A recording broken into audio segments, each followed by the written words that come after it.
time for Pens and Pencils on FranLab. Hey, it's Fran at the drafting table, again with something new. Yeah, this is a really unassuming pen. This is the Pentel Poulaman. Poulaman, hard to read in the reflections, Poulaman, but a very unassuming pen indeed. Very boring looking, I'd say. But underneath of this very unassuming enclosure is a most remarkable writing pen. Yeah, here we go. This is the Poulaman fountain pen. They characterize this as a fountain pen, and it is because it has a nib and it has a reservoir for the ink. It is a fountain pen, but unlike a regular fountain pen, this plastic nibbed pen really has the feel of a quill, like a goose quill. And I've shown goose quill pens in the past, and I've written with them, and a goose quill dipping pen is really the original pen for European style writing on paper, but the Poulaman really does mimic the feel of a goose quill in a fountain pen. Now, Pentel, they sort of market this pen as being an adaptive writer. That is, as you write with it, it will conform to your writing style.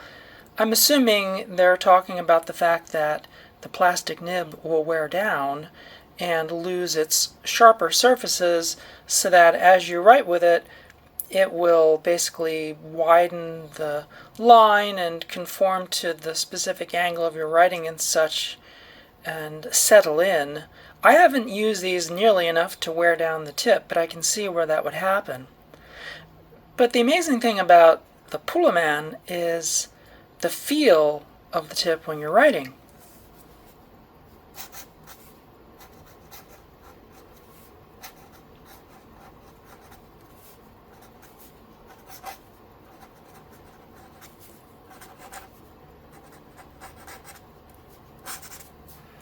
Feels like a goose quill. It really does. It even has that little squeaky sound of a goose quill. The inks, I only got red and black and blue. I don't really know how many more choices you get with these Poulaman pens. I don't think there are many more choices. I had to special order these. They're very hard to find, but they're made in Japan, of course, and this would be a very interesting daily carry pen. I have been carrying around the black one with me and using it to jot notes and such. They work very fine as a carry pen. I haven't had any problems with leaking or splotching or ink in the cap or anything like that. They work just fine as a carry pen. The caps seat very tightly. It's a very firm, tight seal. I wish they were more attractive, but it is an amazing pen. I don't know what this would be like just for drawing, but it's, yeah, I mean, you certainly could. I really have to get a lot more hours on these pens, which I really haven't had the chance to do, to see how they wear down and what happens with the line width and such as you do wear them down. But the squeaky, sort of grabby feel, a lot of people might not like that, but that is the feel of a goose quill.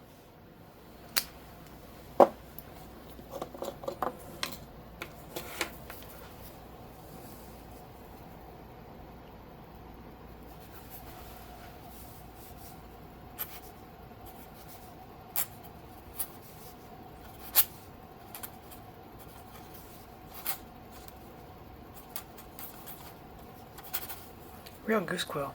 You can hear that sound, particularly when you push. But real goose quill, it does have that little grabby, squeaky feel. Kind of unruly. You really have to develop a feel for it. I don't write with a quill nearly enough to really be able to manage the ink and everything. People who do that, calligraphers that do use goose quills, they will really get a handle on the timing, because it really is all about the timing. How much ink you get on it, you have to have a sense of how fast it's going to put it on the paper, and redip before you run out, and everything. Important with if you do write with a quill is to keep it dry. Don't ever keep the quill in the ink reservoir. You don't ever want to do that. It'll saturate the quill and it'll actually ruin the nib. So I always just blot off the tip with a piece of tissue paper that I keep on the drafting table, and then I'll let it dry before I stow it. I'm really impressed with these Pullman pens. A weird name. I really don't know what Pullman is supposed to mean. I'm sure in the comments you can probably explain it to me, what Pullman means, but yeah, Pentel, they make some very interesting pens, and this was definitely the most unique one that I've ever found. And as far as I know, it's the only plastic nibbed fountain pen out there. If there is another one, put it in the description for me and I'll check it out. But the Pullman, it's definitely #1 in unique pens, and I have to say, it's one of my favorite writing pens that you can buy right now.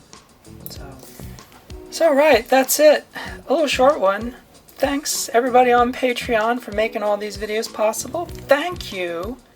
I really appreciate my patrons. It's really the only reason I'm able to do these crazy little videos, even the pen and pencil ones.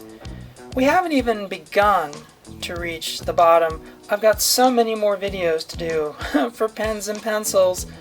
Oh, just so many. I'll be doing them for years, but we'll be back doing something somewhere else real soon. Bye!